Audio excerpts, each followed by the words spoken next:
kids don't like Oh, yeah. always going to the dentist and stuff like that. So. And they don't like their parents like telling them what to do. Yeah. Well, at our table, we'll have demos. So we'll have like a little tooth model, a toothbrush, floss, and I love our model because you can actually put the floss in between the teeth. And so I had the kids actually like take the toothbrush. We showed them how to brush, give them the floss. They're flossing in between the teeth, and they're smiling. They're having fun, and the parents are looking like, "How are you getting them to do this?" Yeah. And they just want someone to show them how to do it instead of someone telling them how to do it.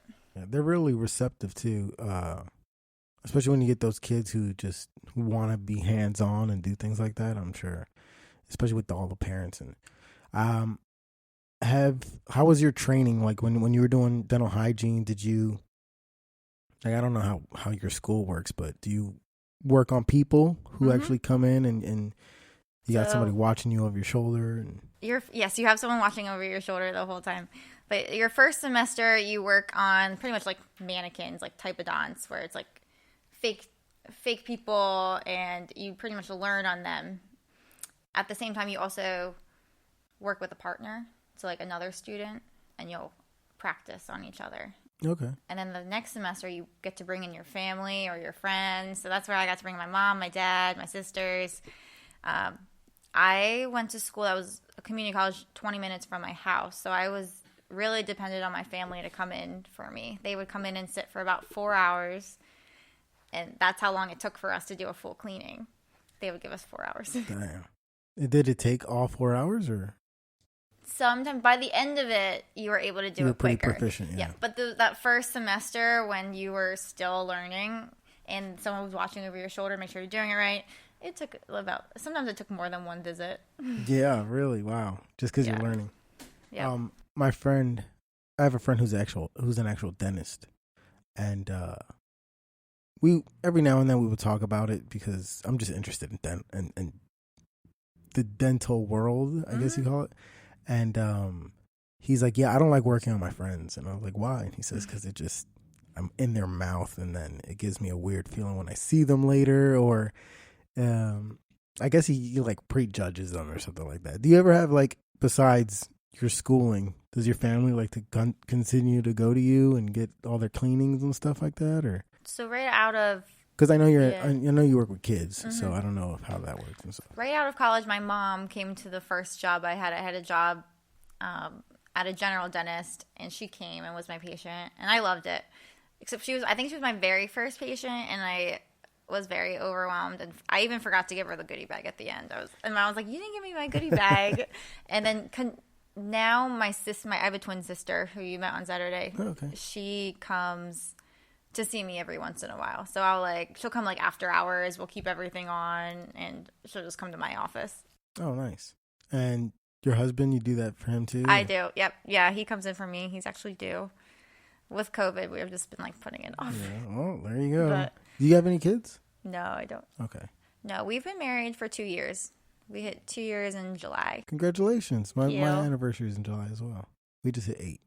Congrats. But anyway, so when you have is your board consistent of other dentists, or so it's all just everybody knows the dental field, or is it just, I know you said your husband's an accountant, and everybody's got their part to play. Yep. So it's me, my husband, who's an accountant, one of the dentists that I work with. She's amazing. So she's the dental side that I see her during the week. I can talk to her. One of my old neighbors, from my very first apartment living with Zach, she has worked with nonprofits before, and she's also has an accounting background. So I asked her if she would like to be on. Right now she is just home with her child, so she's not working. And so she's a good resource, and she has worked with nonprofits. And then another friend of mine is a vice principal, I want to say, at a South Philly charter school. So she helped get out 250 of the toothbrushes that first outreach. Her school is giving meals during the pandemic. So she was like, hey, I'll take toothbrushes and hand them out with the meals. I was like, perfect. So she took pretty much half of them and that's why I pulled my board together of like who was really involved, who helped me out during that first outreach, and was like, okay, I could see who I would like on my team. And everybody plays their own part, obviously. When you guys have, well, you said you only had like really one Zoom meeting and stuff like that. So it's just really fairly new. Like everything is So new. What are some of the things you had to learn the hard way? You know. Well, so my least favorite part is ordering. It doesn't seem like it's too hard, but so I put the order in and I'm told that the order's supposed to come assembled. The bags should come with the floss, toothpaste, and the toothbrush already in them. But because of COVID, they're not doing that. So they send them, and they're all just in boxes. And they're also, the floss is missing, which I know doesn't sound like a big deal, but that was like a big deal in my head. And I was like, so now we're waiting for the floss to come in. And I have to pull a team together to pack 1,000 bags. And how many volunteers did you? We had 8 volunteers. So my mom, my mother-in-law, and then other dental people that I know, and just some girlfriends came over. We had a fun night, just packing the bags. It took about 2 hours. What are you doing to get more people involved? Like how do you market besides social media and your email list and stuff like that? What are some of the creative ways that you guys had to come up with to continue to do what you're doing? So since I'm working again, I talk about it at work when the time's right and it comes up, and I get like the parents involved by just like telling them. Pretty much my goal is like to tell as many people about this and see what clicks. Also, what was I doing? We have the t-shirts that we're like starting to like spread our brand, so like people are gonna wear them. My mom has her own little like Etsy shop at home. She like makes the t-shirts. Yeah, she's having a great time. Is there ever like a conflict of interest with being an actual dentist and then doing your own thing on the side?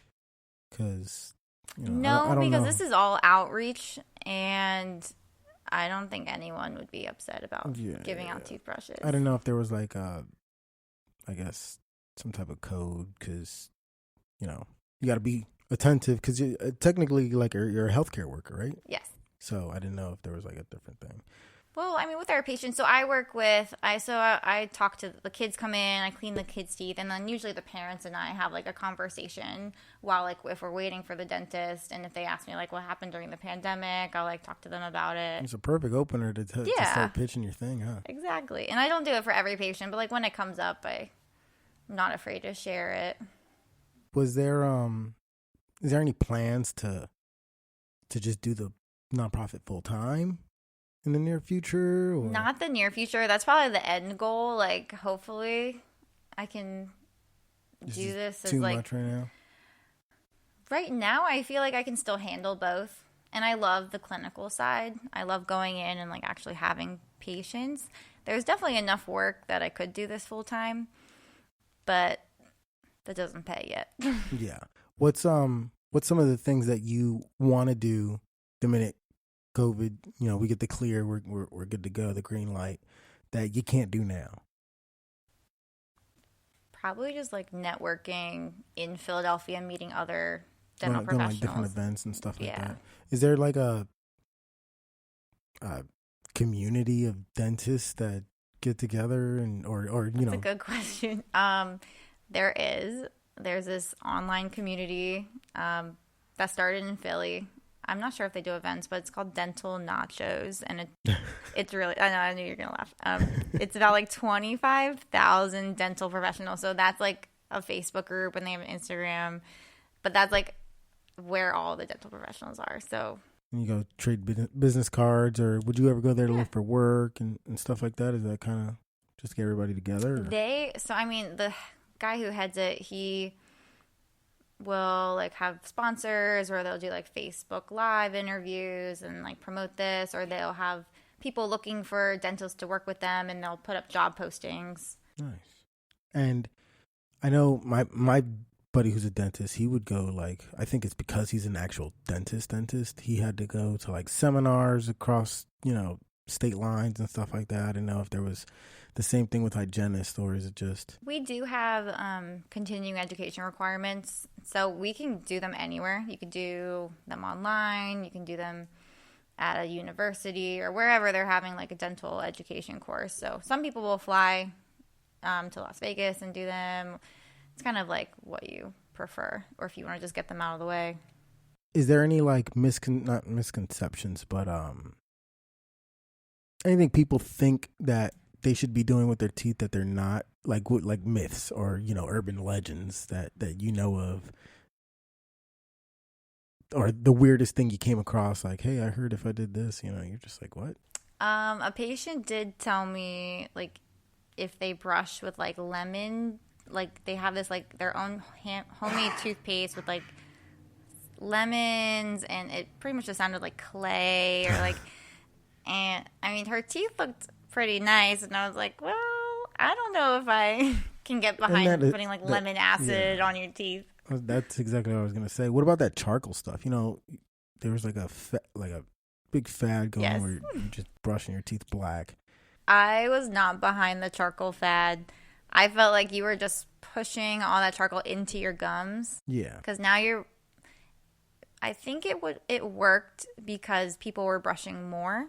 No. Because you were brushing, and then you have to get the charcoal out of there, so you keep brushing, and then you have to floss and get all that charcoal out.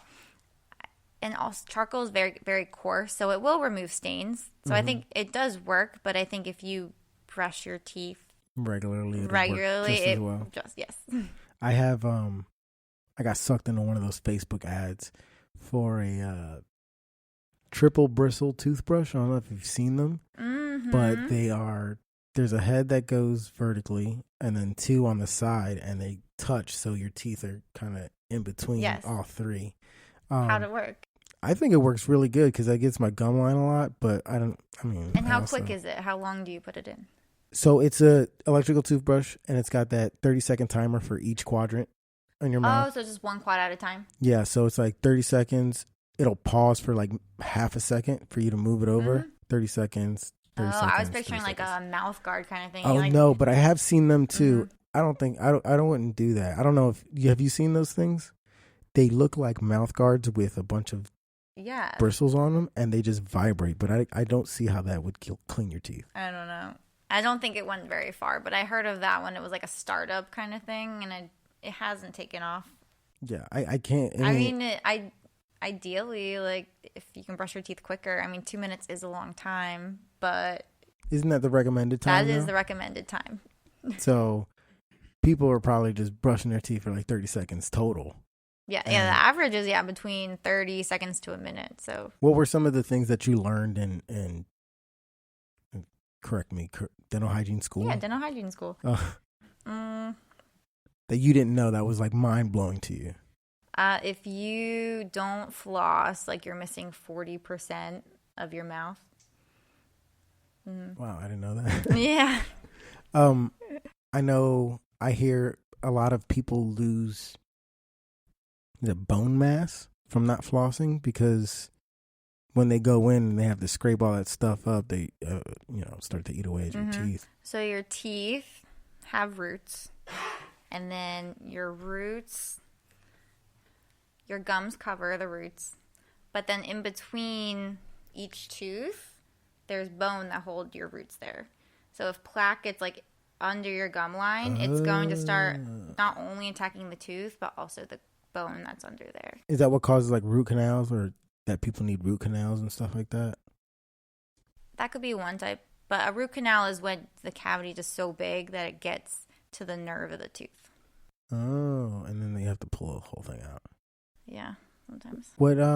What's the difference? Because I learned this really late in life, the difference between a dentist and a dental hygienist, because the dental hygienist basically does all the work.